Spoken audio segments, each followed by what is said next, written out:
আমার মনে হয় কেউ যদি তার নিজের কথা লিখে সেখানে সত্যি কথা বলতে হবে, সব সত্যি, যতটুকু সে লিখছে সেটা সত্যি হতে হবে। আমি জানি না মৃণালকে সব কিছু দিয়ে দেওয়া যায় কিনা। আমার বাবাই দেবতুল্য বাবা, এরকম মানে আমার বাবার থেকে অনেক বড় মাপের মানুষ আমার জীবনে এসেছে, তারা অনেক কিছু আমায় শিখিয়েছে যা বাবা আমায় শেখায়নি। আমি আমার মায়ের কথা কম লিখেছি বলে আমার মনে হয়। বাদল সরকার আমায় বলেছিল, তুমি কি দেখছো ডান দিকে? আমি বললাম একটা শিব মন্দির, সামনে আমি একটা একটা ব্যাপটিস্ট মিশন গির্জা মতো, কি শুনছো? আমি ওটা আজান। So that was the Calcutta.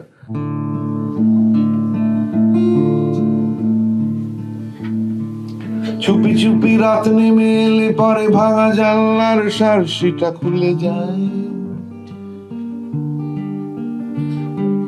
কালি ঝুলি মাখা ঘরটায় কে যেন আবার হেঁটে চলে খালি পায়। মাঝে মাঝে লোডশেডিং এর রাতে ফিরে ফিরে আসে বেহালার মাস্টার।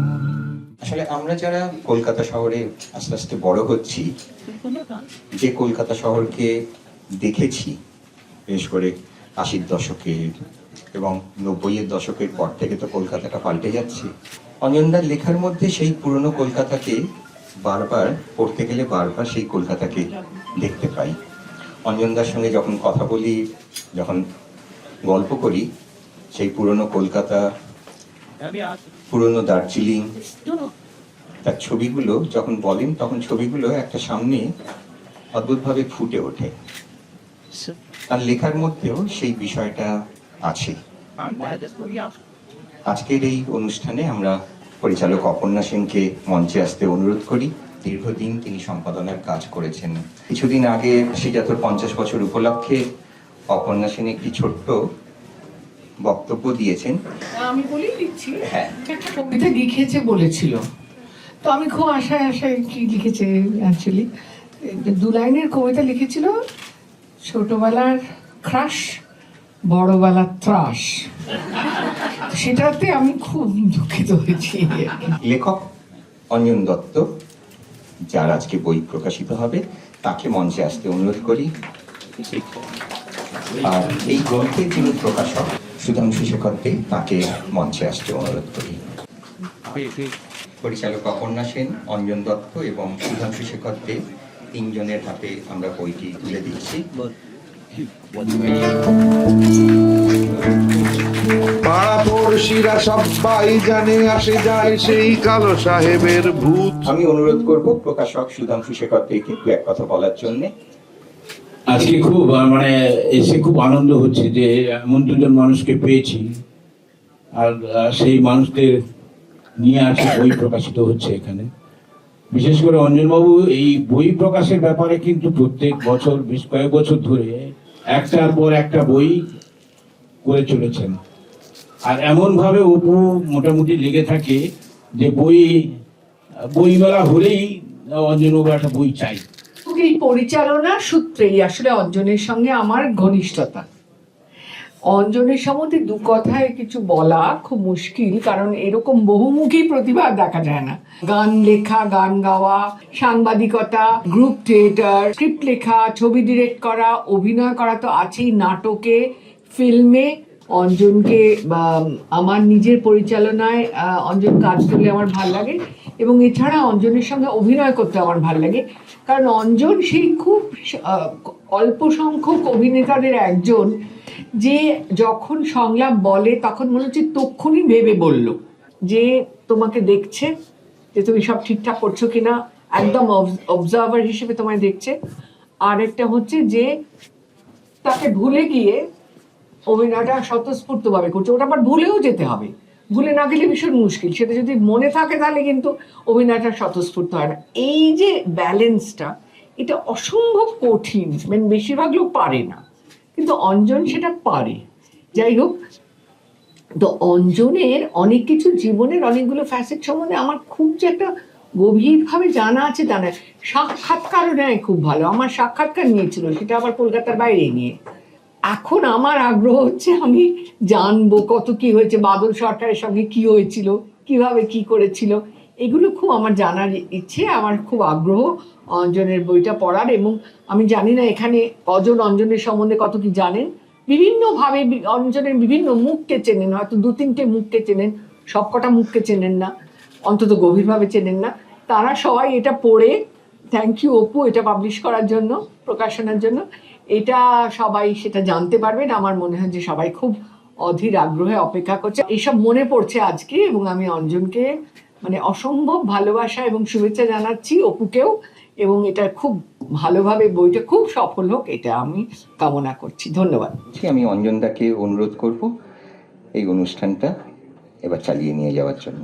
রিয়ালি মানে অনেক ধন্যবাদ। আমি মানে কি বলবো, আমার খুব মানে তুমি এলে তাই খানিকটা মানে আরে একটু বেশি ভিড়টা অনেকটা তোমার জন্যই হয়েছে, মানে কি I am grateful to there's.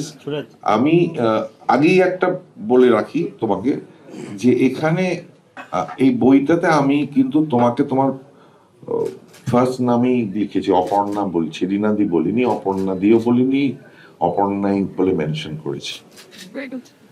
Aparna তো আমার নাম, গালাগালি তো নয়। That's fine. এবং আমি শুধু রিনাদিকে নয়, মানে সত্যজিৎকে সত্যজিৎ বলেছি, মৃণাল দাকে মৃণাল বলেছি, বাদল দাকে বাদল বলেছি, এরকম ভাবেই আমি লিনজে অ্যান্ডারসন, কত অ্যান্ডারসন আছে পৃথিবীতে, তো লিনজেই বলেছি। তো আমার জীবনে অনেক বড় মাপের মানুষ এসছেন, অনেক মানে আমার মধ্যে কতটা মেধা ছিল আমি জানি না, কিন্তু আমি এমন একটা সময় বড় হয়েছি যেখানে, বা ছোট ছিলাম আস্তে আস্তে বড় করেছে, অনেক বড় মাপের মানুষ আমার জীবনে এসছে, তাদের ভালো নাম আমার কাছে তাদের পরিচয়। আমাকে অপু প্রায় 5 বছর আগে বলেছিল যে আপনার মেমোয়ার্স লিখুন, একটা অনেক অত কিছু করেছেন, তাই বলছি না আমাকে একটা গোয়েন্দা গল্প লিখতে দাও, একটা ডিটেকটিভ গল্প লিখো। তো ও লিখতে দিয়েছিল, সেটা মোটামুটি বিক্রি হয়েছিল, আমার একটা চেক দিয়েছিল, তো আমার বছর একটা করে চেক পাই, সারেগামা থেকে 2টো, এখন দেশ থেকে একটা করে আসে। তো আমার মনে হলো যে অপু এতবার বলছে, আমি দেখি লিখেই ফেলি। আমি চাই না যে আমার সেন্স অফ হিউমার যেটা লেখার মধ্যে বা আমার গানের মধ্যে বা আমার অন্য কাজের মধ্যে আছে সেটা আমি হারিয়ে ফেলি। যে কোনো আর্ট ফর্মে সেন্স অফ হিউমারটা খুব ইম্পর্টেন্ট। সেটা বয়স বাড়লে কমে, আমার কমে যেতে পারে, আমি চেষ্টা করেছি। কমেন্ট তো কে বলেছে? বয়স বাড়লে বাড়ে, রাইট, বয়স বাড়লে বাড়ে। রিনাদির যে বাড়েনি, that's the proof that she এবং that's one of the great thing, that's why আমি ভীষণ অ্যাডমায়ার করি। সো বয়স বাড়লে সেটা কমে যায়, এবং সেটা অনেকে আমি দেখেছি আমার কলিগসদের খিটখিটে হয়ে যেতে এবং একটু সেন্টিমেন্টাল হয়ে যেতে। আমি চাইনি যে আমার মেমোয়ার্স খুব সেন্টিমেন্টাল হবে, একটু মেলোড্রামাটিক হয়ে যেতে, একটু বেশি কথা বলে ফেলা, সো বেশি বলে ফেলা, ছোট্ট একটা কথায় যেটা হয়ে যায়, এইটা আমি চাইনি। সো এইটার ইজ দ্য কারেক্ট টাইম বলে আমার মনে হয়েছে। আর দ্বিতীয়ত একটা অবজেক্টিভিটি থাকা দরকার। দূর থেকে আমি দেখতে পাচ্ছি আমার জীবনটাকে, আমার ছোটবেলা থেকে, আমার বাবাকে, আমার মাকে। আমার মনে হয় কেউ যদি তার নিজের কথা লিখে সেখানে সত্যি কথা বলতে হবে, সব সত্যি, যতটুকু সে লিখছে সেটা সত্যি হতে হবে, সেখানে কোনো ওই একটু রেখে ঢুকে হওয়াটা ঠিক নয়। দেন যারা পড়ছে তারা সেই মানুষটাকে সঠিকভাবে চিনতে পারবে না। যে কারণে সত্যজিৎ রায় বলেছিলেন যে আমি আমার আত্মকথা বা মেমোয়ার্স লিখবো না, ছোটবেলাটা লিখেছিলেন, পরে হি রিফিউজড ইট। আমার গ্রেটেস্ট মেমোয়ার এখনো পর্যন্ত একজন পোল্যান্ডের বিখ্যাত ফিল্ম মেকার রোমান পোলান্সকি, বইটা এখন আর পাওয়া যায় না, রোমান বাই পোলান্সকি, এবং তারপর বার্গম্যানের ম্যাজিক ল্যান্টার্ন। তো আমি সেটা করেছি, চেষ্টা করেছি যতটা পেরেছি, যে আমার বাবাই দেবতুল্য বাবা, এরকম মানে আমার বাবার থেকে অনেক বড় মাপের মানুষ আমার জীবনে এসেছে, তারা অনেক কিছু আমায় শিখিয়েছে যা বাবা আমায় শেখায়নি। বাবা আবার অনেক কিছু দিয়েছে, তবে তাই দেয়নি। বাবা আমায় জন্ম দিয়েছে, তারা আমায় জন্ম দেয়নি। আমার কাছে আমার জীবনটা ওই রকম একটা সার্কাস। আমার বংশটাও আমার কাছে বেশ মজার বংশ। I find it very funny. আমার সবাইকে ভীষণ মজার লাগছে, তারা সব অধিকাংশ চলে গেছে পৃথিবী থেকে, কিন্তু মজার লাগছে। এবং সত্যি সত্যি with all my deep respect and regards and sincerity, আমার রিনাদিকেও খুব মজার লাগে। তো সেইটা, সেসব কথা বা অন্য আরো অনেক কিছু এইসব লিখতে লিখতে যেটা বেরোলো, সেটা মানে পরে আমার মনে হয়েছে কারেকশন করছি যখন, ফাইনালি আমার কথা ছাড়াও একটা শহর, একটা সময়, একটা কলকাতা কে হয়তো আমি রেকর্ড করে ফেলেছি। যে কলকাতাটা এখন আর হয়তো সেরকম নেই, রাস্তার নাম বদলে দিলে ইতিহাস বদলে যায়। এখন যারা ছোট তারা জানে না যে এই কলকাতাটা কিরকম ছিল, তার ব্যাপ্তি, তার গ্রেটনেস, তার হোয়াটএভার, তার বুদ্ধি, তার তার সহনশীলতা। এই এই যে বাদল সরকার আমায় বলেছিল তুমি কি দেখছো ডান দিকে, আমি বললাম একটা শিব মন্দির, সামনে আমি বললাম একটা একটা ব্যাপটিস্ট মিশন গির্জা মতো, কি শুনছো, আমি বললাম ওটা আজান। So that was the Calcutta. আমাদের শহরটা মানে তখন জুইশ মানুষ ছিলেন, আর্মেনিয়ানস ছিলেন, সবচেয়ে বড় কথা অ্যাংলো ইন্ডিয়ানস ছিলেন প্রচুর। এবং অ্যাংলো ইন্ডিয়ানদের আমরা যেভাবেই যে চোখেই দেখুক না কেন বাঙালি, আমার মনে হয় অ্যাংলো ইন্ডিয়ানরা কলকাতার মানে যেটা কালচারাল হিস্ট্রি, যে সাংস্কৃতিক ইতিহাস, সেখানে তাদের একটা মস্ত বড় অবদান আছে। পৃথিবীটাই ভীষণ বাণিজ্যিক হয়ে গেছে, কলকাতাও ভীষণ বাণিজ্যিক হয়ে গেছে, সব জিনিসের জন্য সবাই পয়সা নেয়। তবে কলকাতায় এখনো এই তো হচ্ছে, এই যে নতুন অনির্বাণরা করেছে হুলিগানিজম বলে একটা দল, মানে এইসবও তো হয়। এইগুলোই কলকাতার পাগলামি, এইগুলোই ভাল লাগে। আর কলকাতাকে আমি যখন বলি ভালো লাগে না, তখন গভীর ভালোবাসা থেকে বলি সেটা। মানে ভালোবাসা আছে বলেই রাগ হয়, ভালোবাসা আছে বলেই বিরক্ত লাগে, ভালোবাসা আছে বলেই আমি হেট করতে পারি। মানে লাভ হেট সম্পর্ক হয়ে গেছে কলকাতার সঙ্গে, বল। হ্যাঁ,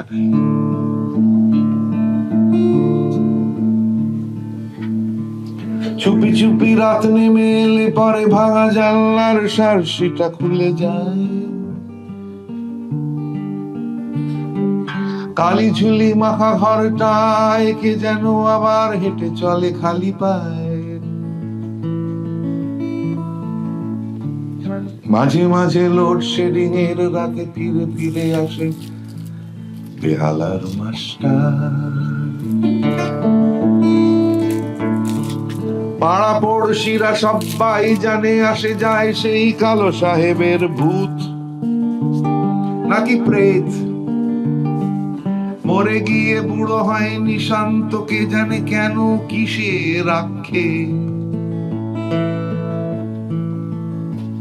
শুধু দূর থেকে শুনে যায় সবাই পুরো জেরমির বেহালা। আমি পার্সোনালি একটু ফিজিক্যাল, মানে আমি ফিজিক্যাল মানে সেন্সেস, আমার মানুষের গন্ধ, দাঁড়িয়ে তোমার সামানের গন্ধ, সেন্টের গন্ধ, নেল পলিশের গন্ধ, লিপস্টিকের গন্ধ, এগুলো খুব ম্যাটার করে আমার কাছে। Certain people are like that, মানে আমি সেরকম, আমার কাছে গন্ধটা খুব ইম্পর্টেন্ট। আমার কাছে একটা পরিস্থিতির একটা ওজন আছে, পরিস্থিতিটা গুরু গম্ভীর নয় বা ভারী নয়, পরিস্থিতির উপর একটা পার্ক হোটেল বসানো যায় কিনা, মানে পরিস্থিতিটা কতটা সলিড সেটা আমার ভাবতে হচ্ছে আর কি। সো আমার পরিস্থিতির রঙও আছে, যন্ত্রণার রং আছে। আমার কাছে যন্ত্রণার রং সাদা, আপনার কিছু করার আছে, আমার কাছে আমি লিখবো সাদা যন্ত্রণা। So it is like that. One of our greatest strength as পরিচালক ইজ দ্যাট, আমি মনে করি এটা, সেটা পেছনেও বলি সামনেও বলি, সবাইকেই বলি, মৃণাল সেন তো আমাকে নিয়ে এসছেন, কিন্তু অপর্ণা সেন ওয়ান অফ, মানে ভারতবর্ষে আমার মনে হয় একমাত্র যে অ্যাক্টার্স ডিরেক্টর, মানে অ্যাক্টার্সদের সবকিছু দিয়ে দিতে পারে এই ডিরেক্টরটাকে। আমি জানি না মৃণালদাকে সবকিছু দিয়ে দেওয়া যায় কিনা, মানে অ্যাজ অ্যান অ্যাক্টর। আমি মৃণালদাকে অন্য কিছু দিয়েছি, but not perhaps as an actor. আমি লীনাদিকে একটা প্রশ্ন, দ্যাট তুমি সত্যি মানে আফটার অল তুমি লেখক, great writer, great script writer, এবং তুমি এডিটর ছিলে বহুদিন। Your life is extremely colourful, আমার মতো বা আমার থেকে বেশিও ডেফিনেটলি। সো তুমি কেন নিজের মেমোয়ার্স লিখছো না? আমি আরম্ভ করি, তারপরে ভীষণ বোরিং লাগে নিজের জীবনটা, এটা আমার বহুবার হয়েছে। আমি তারপরে আমার মেয়েরাও বলে যে এই যে মজার মজার গল্পগুলো তুমি বলো, আমার এক একটা ঘটনা ঘটেছে। আমি অভিনেত্রী হিসেবে কাজ করতে গিয়ে সেই ডিরেক্টরদের আমি ছোট করছি না, কিন্তু হ্যাঁ, সেগুলো যদি রেকর্ডেড থাকে কি ভালো হয় না, মানে হ্যাঁ সেগুলো থাকতে তারা মারা গেছে, তাদের আত্মীয় স্বজন মারা গেছে, তাদের গোষ্ঠী মারা গেছে, না, সুতরাং জানি না মারা গেছে কিনা, তারা ভীষণ দুঃখ পাবে না, অথচ তারা বড় ডিরেক্টর, ভালো ডিরেক্টর, মানে এবং আমি অত্যন্ত অ্যাডমায়ার করি এরকম ডিরেক্টর। যেমন একজন ডিরেক্টর, তিনি অসাধারণ ডিরেক্টর, তিনি কমার্শিয়াল ছবির ডিরেক্টর, ভীষণ ভালো ডিরেক্টর এবং পথিকৃৎ এক ধরনের পায়োনিয়ার ডিরেক্টর হিসেবে, ক্যামেরাম্যান ডিরেক্টর।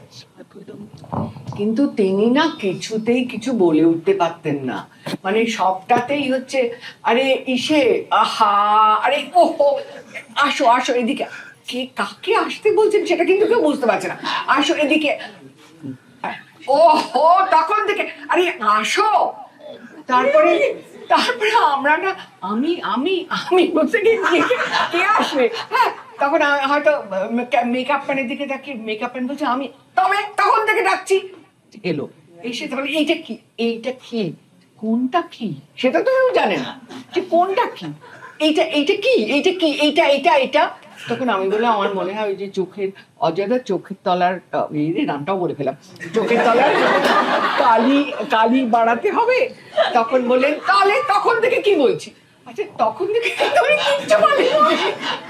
এবং একটাই লাস্ট বলে শেষ করছি, একবার আমার সঙ্গে উনি যাচ্ছেন গাড়িতে, আমি ওকে একটা লিফট দিচ্ছিলাম, উনি কাউকে একটা দেখতে পেয়েছেন রাস্তায় এবং না বলতে পারলেন তার নাম, না বলতে পারলেন গাড়িটা থামাও, না বলতে, আরে আরে ইসে ওই তো ওই কি মুশকিল, আরে ওই যে ইসে, যা, মানে সে বেরিয়ে গাড়িটা বেরিয়ে গেছে, যা, এইটা এত সুইট কিন্তু ভীষণ মুশকিল কাজ করা। নিজে বললেন যে আপনি বইটা লিখছেন যাতে কিছু মানুষ আপনাকে মিসআন্ডারস্টুডও করুক। না, মিসআন্ডারস্ট্যান্ড যদি করে আমার কিছু করার নেই।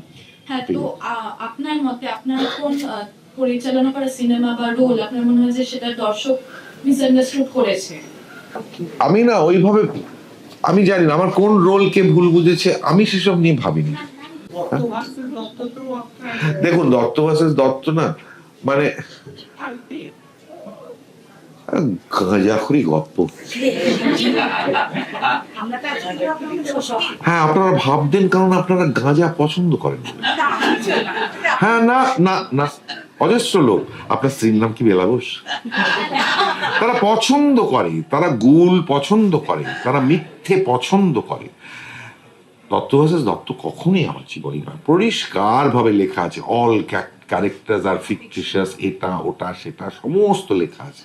আমি একটা কলকাতার বনেদি পরিবার নিয়ে, ফিউডাল বনেদি পরিবার, তার ভাঙন বা তার ক্রাইসিসটা 70-এর দশকে আমি দেখাচ্ছি, যে যেরকম ধরনের পরিবারে আমি বড় হয়েছি।